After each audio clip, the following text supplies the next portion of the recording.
Uhali gani mtazamaji wa TVE, karibu katika taarifa ya habari, tukujuze yale yaliyojiri na tuliyokuandalia kutoka chumba cha habari. Mimi ni Nezia Masinde, nitakusomea habari za kitaifa na kimataifa. Kifuatacho ndani ya TVE habari. Watu 4 wakiwemo 3 wa familia moja wapoteza maisha katika matukio mawili tofauti mkoani Ruvuma. Serikali yaanza rasmi kununua dhahabu kupitia Benki Kuu ya Tanzania BOT. Na katika habari za kimataifa, mashambulizi ya angani ya Israel yaua watu zaidi ya 100 Gaza. Karibu mtazamaji wa TVE na moja kwa moja tuanzie. Watu 4 wakiwemo 3 wa familia moja wamepoteza maisha katika matukio mawili tofauti mkoani Ruvuma, huku mwanaume mmoja akishikiliwa na jeshi la polisi kwa tuhuma za mauaji. Taarifa yake Innocent Horomo kutoka mkoani Ruvuma inaeleza zaidi. Kwa mujibu wa taarifa ya kamanda wa polisi mkoa wa Ruvuma, kamishna msaidizi mwandamizi wa polisi Marco Chilia amesema tukio la kwanza linahusisha mauaji ya Shukrani Ajiliwa mwenye umri wa miaka 19, mkazi wa kitongoji cha Namihoro, kijiji cha Piramio A, halmashauri ya wilaya ya Songea, aliyeuawa kwa kuchinjwa na kuchomwa na kitu chenye ncha kali na bosi wake aliyefahamika kwa jina la Eli Kituruka mwenye umri wa miaka 23. Kamanda Chilia amesema chanzo cha mauaji hayo ni wivu wa mapenzi baada ya wazazi wa marehemu kumkatalia Eliki kumchumbia binti yao na badala yake kumpendekeza mwanaume mwingine. Marehemu aliuawa kwa kukabwa shingo na kisha kuchinjwa na kitu chenye ncha kali kwenye shingo na kutobolewa tumbo. Jeshi la polisi lilifanya upelelezi mkali, limemkamata mtuhumiwa Eric Turuka. Tumemkamata vile vile akiwa na kitu chenye ncha kali, yani kisu ambacho alitumia kutekeleza mauaji hayo. Sababu za kutekeleza mauaji hayo ni wivu wa mapenzi baada ya kukataliwa kumwoa marehemu na wazazi wa marehemu. Katika tukio jingine, kamanda Chilia amesema ndugu 3 wa familia moja waliokuwa wakifanya shughuli za uchimbaji kwenye mgodi wa Goldfield Company uliopo wilayani Mbinga wamepoteza maisha wakiwa ndani ya shimo baada ya maji kuingia na kusababisha kutitia kwa ardhi. Ilifanikiwa kuopoa miili ya watu 2. Mmoja anaitwa Faustin Isidori Komba, huyu ana miaka 25, matengo na kazi yake kubwa ni mchimbaji. Na wa pili ni Oscar Sevelin Komba, miaka yake ni 21, mchimbaji naye ni matengo. Na watatu bado hajatolewa, ambaye ni Edson Kevin Komba, miaka 33, naye ni matengo. Watu hawa wanatoka kwenye familia moja. Na bado timu ya uokoaji iko kwenye eneo la tukio, inaendelea kupambana kuhakikisha tunapatikana mwili wa 3, na taarifa zaidi ya operation nzima jinsi ilivyoendeshwa itatolewa na mkuu wa jeshi la zimamoto na uokoaji mkoa wa Ruvuma. Ni taarifa yake Innocent Horomo. Mbunge wa jimbo la Mbogwe mkoani Geita Nicodemus Maganga ametimiza ahadi yake kwa kukabidhi mifuko 150 ya saruji kwa ajili ya ujenzi wa kituo cha afya katika kata ya Nanda na kutoa mifuko mingine 100 ya saruji kwa kata ya Ikobe kwa ajili ya ukarabati wa shule chakavu.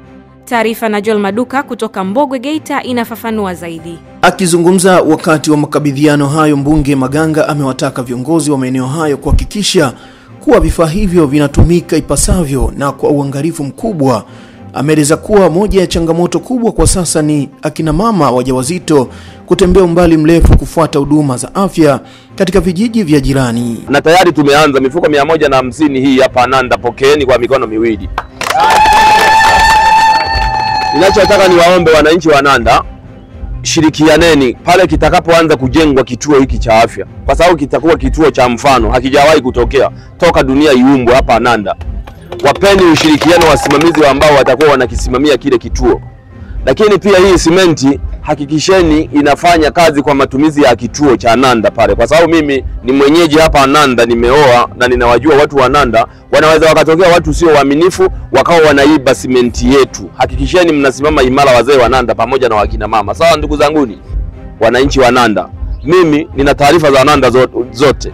Wakina mama wanajifungua kwa shida, kuna kazanati kadogo tu pale Nyang'holongo. Sasa pale wamebanana sana wananchi, lakini hiki kituo kina faida yake. Hapa kutakuwa na madaktari wakubwa, paka na wazungu watakuja hapa kuja kuwashughulikia matatizo yenu, watu wa wapi? Wa Nanda. Kwa upande wao wananchi wa kata ya Nanda pamoja na diwani wa kata hiyo Jumamosi Lugado wamemshukuru mbunge kwa kutimiza ahadi yake na wameahidi kushirikiana kuhakikisha ujenzi huo unakamilika haraka. Shukuru kwa kukamilisha ahadi ya mheshimiwa mbunge alipokuja kwenye ziara yake na akatuahidi mifuko 150 kwa ajili ya kujenga kituo cha afya. Tunamshukuru sana na ameshakamilisha, na sisi tutaendelea kuweka nguvu kazi kwa ajili ya kuendeleza kituo cha afya. Ndio zilikuwa zinatusumbua mama, wakina mama tulikuwa tunahangaika, utakapobeba ujauzito, utakapokuuma uchungu usiku saa 7, nauli ya kututoa hapa kwenda wilayani Mbogwe hapo ilikuwa ni shilingi 30,000 usiku boda. Tulikuwa tunahangaika sana, lakini tunamshukuru mheshimiwa mbunge kwa kuliona hili. Ametujali na ujenzi tayari tutaendelea kujenga. Kwa kweli ni changamoto kubwa sana. Na ukiangalia kwenye kata hii tuna zahanati moja tu ya Nyang'holongo. Baadhi ya wengine wanaenda kupata huduma pale, lakini sasa kile kituo ni kidogo. Kwa hiyo population inakuwa ni kubwa sana. Kwa hiyo tunamshukuru sana mbunge wetu pamoja na rais wetu mama yetu Samia Suluhu Hassan kwa kutuona kata ya Nanda. Kwa kweli ilikuwa ni changamoto kubwa sana. Hatua hiyo ya mbunge Maganga inatazamwa kama sehemu ya juhudi zake za kuinua maendeleo ya jamii, hususan katika sekta ya afya na elimu ndani ya jimbo la Mbogwe. Ni taarifa yake ya Joel Maduka. Wawakilishi wa nchi 17 kutoka barani Afrika wamekutana jijini Dar es Salaam kwa ajili ya kongamano la pili la wataalamu wa magonjwa ya mishipa ya damu kwenye ubongo na vivimbe vilivyopo katika sakafu ya ubongo, ikiwa ni katika kuongeza ujuzi wa kukabiliana na magonjwa hayo. Goodluck Msola ameandaa taarifa zaidi. Kongamano hilo ambalo linafanyika nchini ikiwa ni uratibu wa taasisi ya mifupa Muhimbili Moi pamoja na wadau wengine kutoka shirikisho la wataalamu wa mifumo ya fahamu kutoka nchi za Umoja wa Ulaya, ambapo akizungumza wakati wa ufunguzi mkurugenzi wa huduma za tiba kutoka Wizara ya Afya Dr. Hamadi Nyembea amesema kongamano hilo litasaidia madaktari wa nchi za Kiafrika ikiwemo Tanzania kupata ujuzi na teknolojia mpya ya matibabu, hususan katika matatizo ya mishipa ya damu na magonjwa kwenye sakafu ya ubongo. Mafunzo haya yamekuja kipindi ambapo tunayahitaji sana, kwa sababu serikali tayari imeshawekeza kwa kiasi kikubwa katika maeneo haya, kwa upande wa huduma zile za kawaida ambazo ziko kwenye upande wa afya msingi, lakini pia serikali imewekeza sana kwenye upande wa huduma za kibingwa na kibobezi.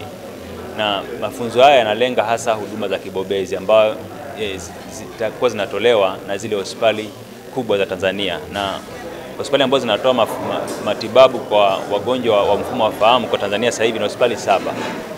Na mafunzo haya sasa yanakuja kusaidia wataalamu wetu ili waweze kufanya baadhi ya matibabu ambao walikuwa hawana uwezo nayo. Kama nilivyosema, upasuaji wa mishipa ya damu kwenye ubongo ilikuwa bado hatuwezi kuyafanya vizuri, lakini pia kuweza kufanya upasuaji wa magonjwa ambao yapo kwenye sakafu ya ubongo pia ilikuwa ni changamoto. Na ilikuwa inapelekea tuweze kuwapa wale wagonjwa rufaa kwenda kutibiwa nje ya nchi.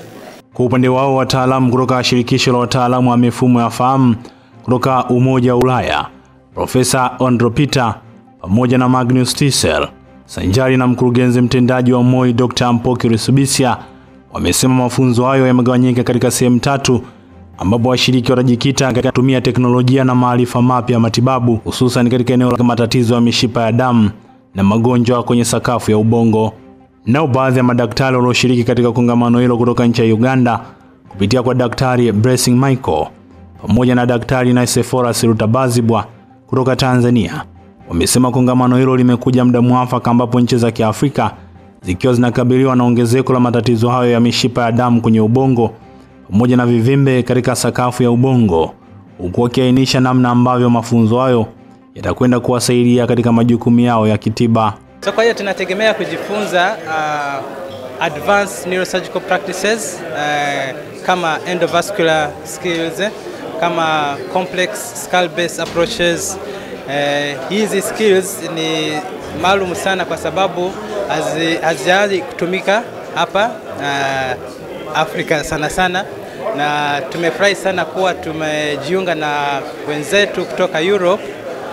Wamekuja kutufundisha na sisi tutawafundisha jinsi ambapo tulikuwa tunaifanya hapa. Haya magonjwa ya vimbe kwenye mshipa ya damu ni mengi sana kwa kweli, kwa sababu tukitaka katika hali ya kawaida ni kwamba kila watu 100,000 kuna watu 10 wanakuwa na matatizo ya mishipa inayovimba, sawasawa na wale waliokuwa na matatizo kwenye mauvimbe yaliyo kwenye sakafu ya ubongo. Kwa hiyo ni nia yetu na tunavyoona kwamba tunaendelea kuweza kuleta Waafrika pamoja, tuweze kuwa tunaongea lugha moja, tuweze kupata zile tunaita collaboration kutoka Ulaya pamoja. Hizi training waga ziko nyingi sana, labda sisi Afrika ndio kwa bado hatujaanza kuzifanya, lakini ukienda Marekani, ukienda Ulaya, ukienda Asia, ukienda Southeast Asia, kuna kuwepo na rotation ambazo wanafunzi waga wanajifunza kutoka kwenye expertise mbalimbali kwa ajili ya kuweza kutibu magonjwa haya. Kongamano hilo ni la siku 4 ambapo baadhi ya mataifa yaliyoshiriki katika kongamano hilo ni pamoja na wenyeji Tanzania, Tunisia, Morocco, Kenya, Uganda, Burundi, Zimbabwe, Afrika ya Kusini, Kongo DRC, nchi ya Malawi pamoja na baadhi ya nchi kutoka ukanda wa Magharibi, ikiwa ni katika kuongeza ujuzi kwa wataalamu wa magonjwa ya mishipa ya damu pamoja na matatizo yaliyo katika sakafu ya ubongo. Ni taarifa yake Goodluck Msola. Mwenyekiti wa Umoja wa Wanawake UWT mkoa wa Njombe Dr. Scholastica Kevela amewataka wakazi kuhakikisha wanalinda maadili ya watoto ili kupata jamii isiyosababisha matukio ya kikatili ikiwemo mauaji na ubakaji. Taarifa zaidi na Ibrahim Lele kutoka Njombe inaeleza. Dr. Scholastica amesema hayo wakati akizungumza na wanawake wa chama hicho katika kikao cha kamati ya utekelezaji ya UWT na wajumbe wa baraza la UWT wilaya Njombe, ambapo amesema wanawake wana nafasi kubwa katika kuzuia ukatili ikiwa wataweka mikakati kutoka ngazi ya familia, huku wanaume pia wakitakiwa kuwa kipaumbele katika kukabiliana na masuala hayo ya ukatili kwa kutambua nafasi ya mwanamke kwenye jamii. Na sasa wanaanza kubaka wabibi vijijini. Wako watu wanaiba watoto wenzao. Wako watu wanabaka watoto wa wenzao mashuleni. Wale mapenzi ya jinsia moja. Wazazi sasa naomba tujae kwenye nafasi zetu. Kulea watoto wetu, kulea wazazi wetu ili hivi vitendo vya ukatili visijirudie, na pia wanaume watambue mchango wa mama kwenye kaya. Sio kila mama kipendeza ni malaya. Aone kwamba anafanya kazi, anasaidia kulea familia. Mapenzi, wivu wa mapenzi nayo ni chanzo kikubwa sana cha ukatili mkoa wa Njombe. Mila potofu, imani za kishirikina, na wasi wenzangu waache hizo imani, kwani zinatupunguzia heshima mkoa wa Njombe. Watu wa nje huko wanavyosikia kwamba Njombe tunauana ovyo ovyo, tunabakana ovyo ovyo. Sio mila na desturi ya watu wa mkoa wa Njombe. Rosemary Pila ni mjumbe wa kamati ya utekelezaji ya CCM mkoa wa Njombe, amekiri kuwepo kwa matukio ya ukatili katika jamii, huku akiwaangukia vijana kuacha tabia ya kutafuta maisha kwa urahisi, badala yake amewataka wafanye kazi ili waweze kufikia malengo yao. Makete tena kwenye kata yangu, kwenye tarafa yangu, yani wale wamama walipowekewa vitendo pale, wamewekewa viumba, unaenda unampelekea chakula, mama hujambo, anasema naendelea vizuri. Kumbe kuna vijana ambao hawawezi kufanya kazi za kutafuta hela kumuonga mwanamke, yule mama ndio anaweka ndoa yake. Wanamfanyia ukatili mama, kuna mama wamemkatili mpaka utumbo umetoka nje. Jamani, ni vitendo vya kusikitisha wakina mama. Viongozi wenzangu, naomba tukae makini hata kwenye kata zetu tunakwenda. Yaani yule mama utumbo umetoka nje. Kila siku wanafika wanaona amehamishwa kitandani, amelazwa chini, ametandikiwa vizuri. Wanafikiria labda ameona tabu kukaa juu. Sasa mtu mgonjwa kabisa hajiwezi, afu naona amekatandikwa chini, ushituki. Kwa upande wao, baadhi ya viongozi wa chama hicho wamesema ili kuhakikisha jamii inaondokana na changamoto ya ukatili, wamekuwa wakitoa elimu kupitia mikutano mbalimbali ili kuweka jamii sawa na kukomesha kabisa matukio ya ukatili katika jamii. Tutaenda kuwaelimisha kwa sababu tumeona kuna ukatili ambao unafanyika zaidi na wanawake. Limetuuma sana, limetuumiza. Kwa hiyo Sasa na sisi tunasimama kwenda kuwaelimisha wanawake jinsi ya kuishi na wanaume zao, jinsi ya kuishi na watoto wao, na pia kuna ukatili mwingine, wanaume nao wakati mwingine wanafanya ukatili. Basi tutaenda kukusanya hayo makundi ya vijana, ya wanawake, ya wanaume, kuwaelimisha juu ya ukatili. Tumeongoza na tunapiga wanaume sasa. Wanaume wengi hata hapo saizi kuna simu imeingia, wanalalamika, wanasema wao bora waachane. Yaani mwanaume anadai talaka sasa, kwamba kupigwa amechoka. Yaani inaonyesha kwamba tumefanya yote, michepuko tunafanya, wananyamaza, tunawapa waoshe vyombo, wafue nguo, lakini bado tumeanza kupiga sasa. Nikiripoti kutoka hapa mkoani Njombe, hii ni TVE Habari. Mimi ni Ibrahim Godfrey Mlele. Nikushukuru sana Ibrahim Mlele kutoka Njombe.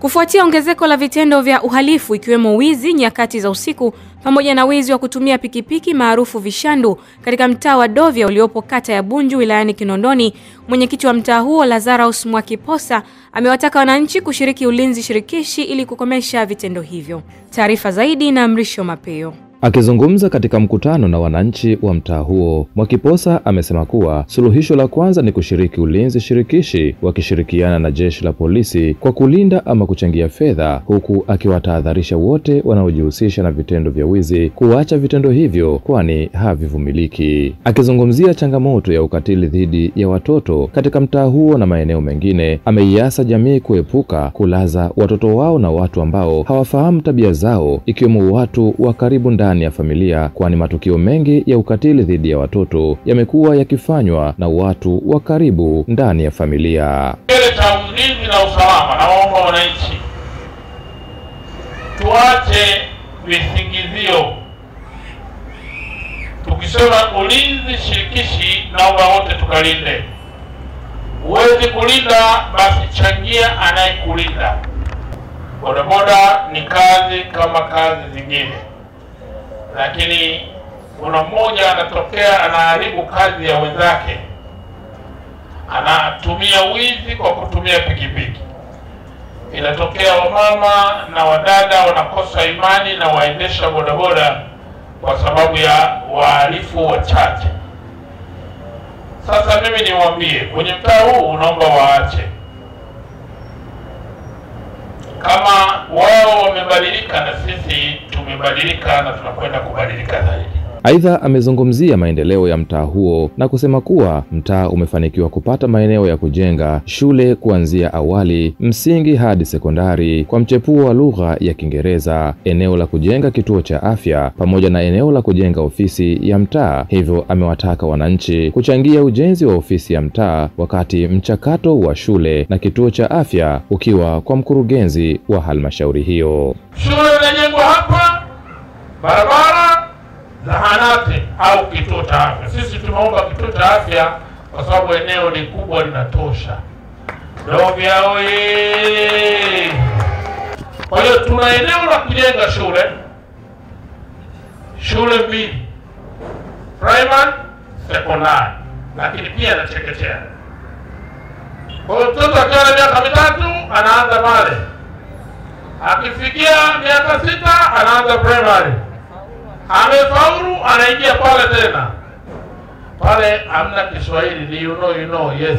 Kwa upande wake, kamanda wa jeshi la polisi wilaya ya kipolisi Mbweni, Deus Shata, amekemea utamaduni wa watu kutumia mabaunsa kuvamia nyumba za watu na kuwatoa kwa nguvu kwa sababu ya migogoro ya ardhi, na kusema kuwa huo ni uhalifu, huku mwenyekiti wa Jumuiya ya Maridhiano ya Amani wilaya ya Kinondoni, Majaliwa Kauta, akihimiza suala la wananchi kudumisha amani. Kuna changamoto kubwa ya uvamizi katika maeneo yetu. Mtu anatoka hapa anavamia eneo la mtu na la mwingine la mwingine. Hii nayo ni changamoto. Hii nalo ni swala la kiusalama.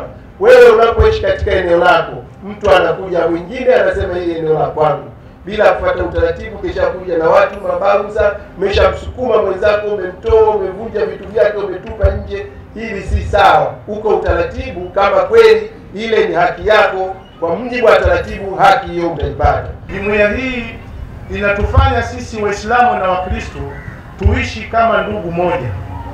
Zamani ilikuwa hatuwezi kukaa mashehe, na wachungaji na maaskofu. Lakini ndugu zangu, ni maisha tunayoishi katika nyumba zetu, tunaishi hivyo. Unaweza kukuta mwenye nyumba Mkristo lakini Muislamu kapanga kwenye nyumba hiyo. Ndugu zangu, ni maisha mnayoyaona sasa hivi namna hii ni kwa sababu amani imelindwa.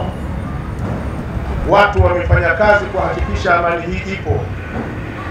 Ukienda nchi zingine kuna hatari kubwa. Hatuwezi kukaa hivi tukajadili mambo yetu ya maendeleo. Ni taarifa yake Mrisho Mapeo.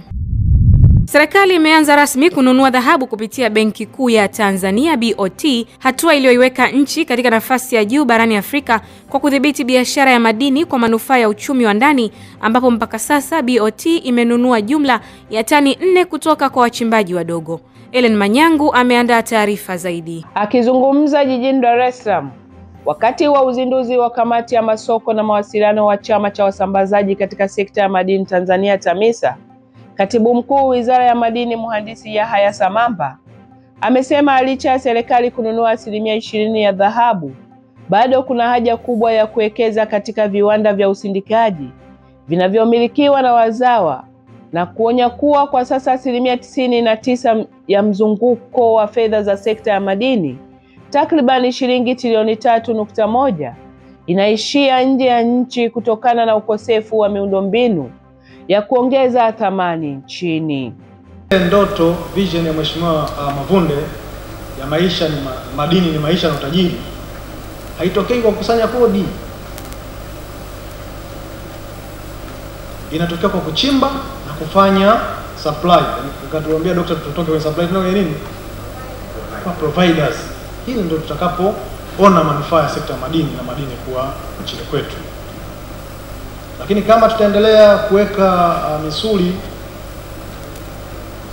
kwenye kukusanya kodi, tutaendelea kuweka misuli kwenye kukusanya tozo, tutapata manufaa, lakini hatutapata manufaa yale ambayo Mwenyezi Mungu ametamani tupate baada ya kuweka madini ndani ya Tanzania. Katika juhudi za kuongeza tija katika sekta ya madini, serikali imeitaka TAMISA kuwa daraja la mawasiliano kati ya wachimbaji, wasambazaji na taasisi za fedha kwa lengo la kuwezesha mitaji na teknolojia, ambapo kamishna wa Tume ya Madini Dr. Theresia Numbi amesisitiza kuwa sera mpya za ununuzi na usimamizi wa madini zinalenga kuweka mazingira shindani na kuhakikisha usalama wa mapato ya taifa kupitia madini. Tuweze kufikia ile bilioni 3.1, tutapata asilimia chache.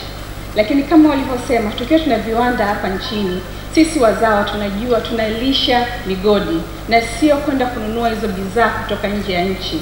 Tutafika huko. Kwa hiyo mwenyekiti wangu amenituma niwaambie na niwa challenge. Peter, tunajua East Africa Conveyance mpo, lakini nyinyi ni wamoja tu wa TAMISA.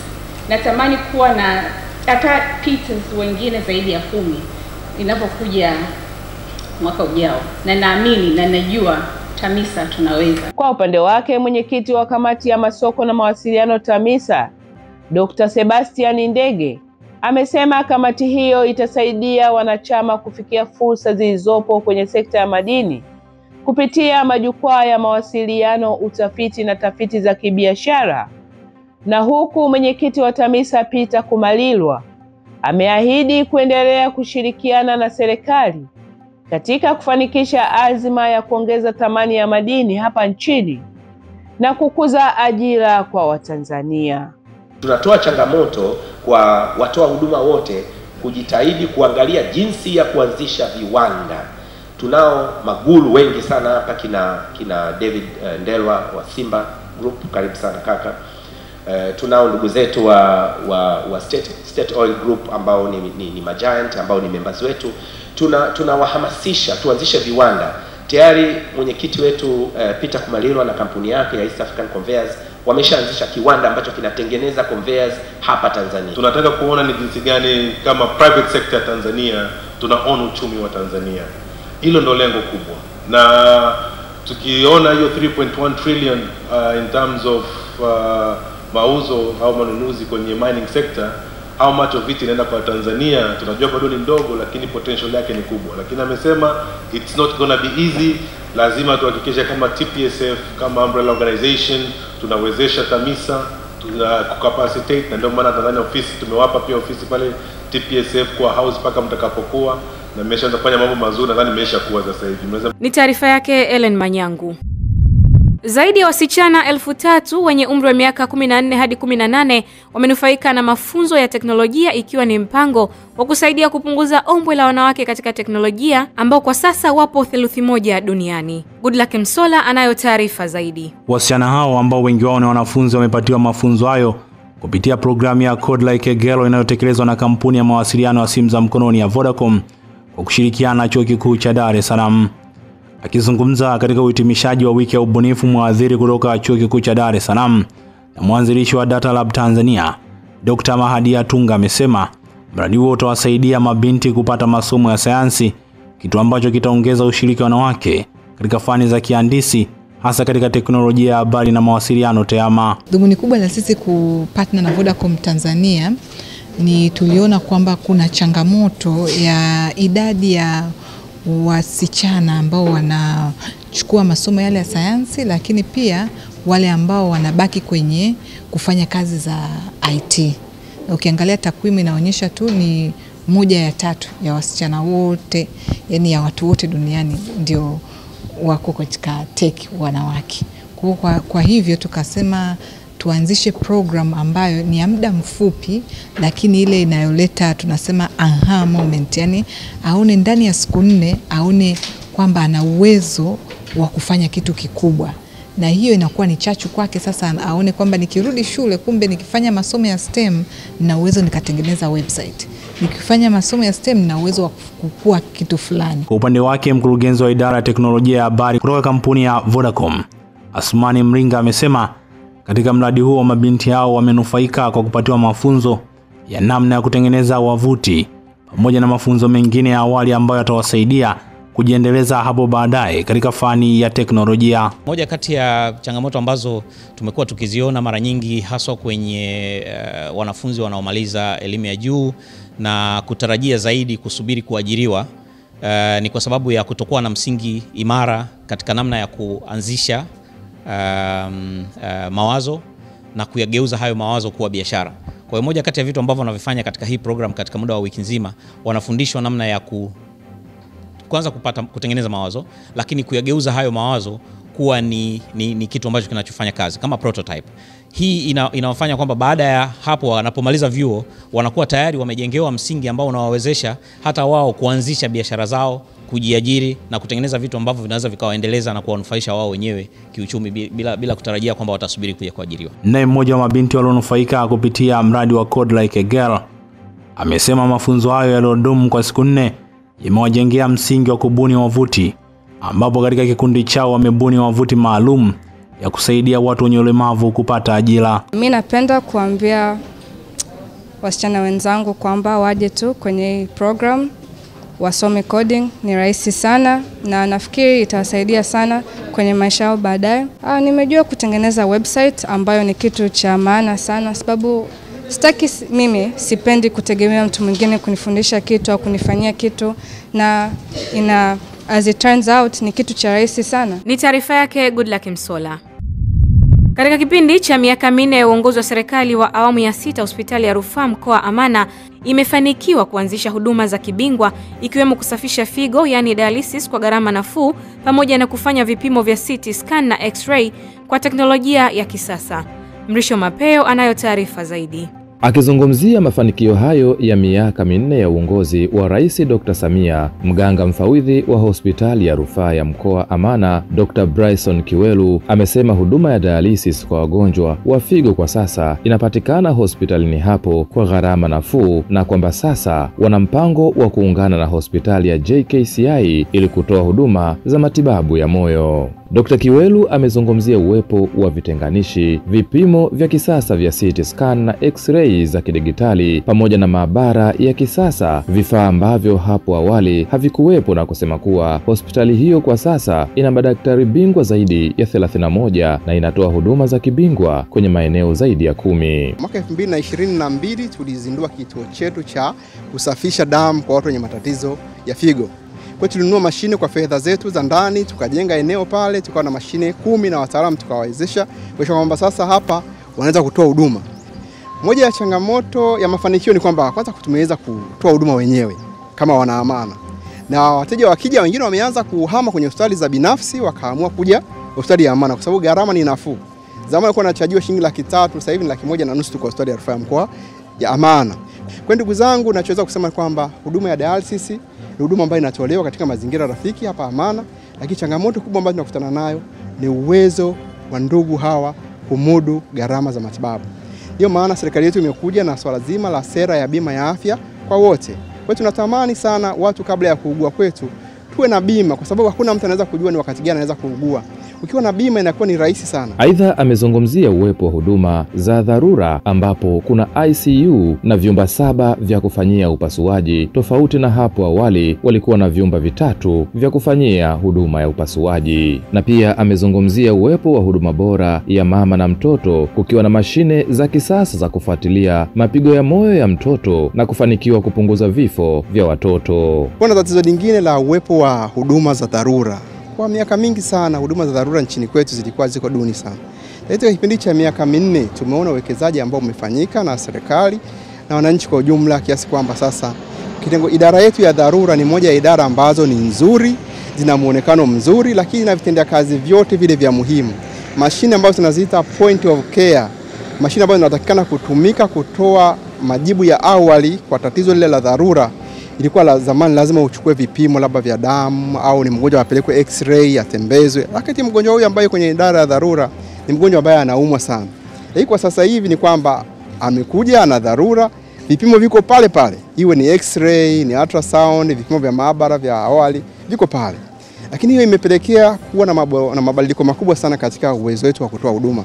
Kiasi kwamba sasa chuo chetu cha Muhimbili, chuo kishiriki cha Muhimbili kinachotoa mafunzo kwa wataalamu wa afya, madaktari bingwa, kwa mfano idara hii ya dharura, sasa wameona ni muda muafaka kwa wale madaktari ambao wanasomea ubingwa wa magonjwa ya dharura wawe wanakuja kupata nafasi ya kujifunza hapa Amana. Sanjari na hayo, Dr. Kiwelu amezungumzia uwepo wa kichomea taka cha kisasa kisichoharibu mazingira kwa wananchi, uwepo wa jenereta ya kisasa inayojiwasha kila umeme unapokatika, uwepo wa duka la dawa la jamii, huku pia akizungumzia uwepo wa huduma za afya za VIP. Ifahamike kuwa mafanikio ya Tanzania kwenye sekta ya afya yamepunguza vifo vya mama vitokanavyo na uzazi kutoka vifo 556 hadi kufikia vifo 104 kwa kila vizazi hai 100,000, na sasa hospitali ya Amana inajenga jengo kubwa la huduma ya mama na mtoto lenye uwezo wa vitanda 27. Ni taarifa yake Mrisho Mapeo.